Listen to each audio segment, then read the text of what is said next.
Clove and cinnamon, పచ్చిమిరపకాయలు, ఉల్లిపాయ, onion, chillies. ఇది 10 మినిట్స్లో అయిపోతుంది మనకి. ఇది ములగాకండి, అంటే డ్రమ్ స్టిక్ లీవ్స్. ఇప్పుడు టైం 8:53 అయింది. 9 కల్లా రెడీ అయిపోద్ది. చూపిస్తా. క్వాంటిటీని బట్టి ఎంతమందో దానికి వేస్తారో ఎగ్ కాచుకోండి.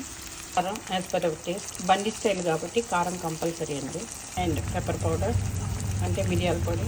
ఇది ములక్కాకురా అంటే వాళ్ళు ఏం తినరండి, అందుకని చెప్పి ఇలాంటి వాటిలో మిక్స్ చేసి ఇవ్వాలి. కొత్తిమీర చూసి కూడా కొత్తిమీర అనుకుంటారు. కొంచెం సోయా సాస్, ఇది టోటల్ ఆప్షనల్ అండి. కొంచెం చిల్లీ సాస్, మీరు చిరాచి వేసుకోవచ్చు, స్వీట్ అండ్ సౌర్, మీ పిల్లలు ఏది తింటే అది. మిక్సీ చేసిన రైస్ యాడ్ చేసేద్దాం. అన్నం కూడా కలిపేయండి, వండిన అన్నం మంచిగా కింద నుంచి మొత్తం మిక్స్ అయ్యేటట్టు కలుపుకుందాం. సరే, ఏమీ and tasty and healthy fried rice with ములగా. 9 డన్. 7 minutes.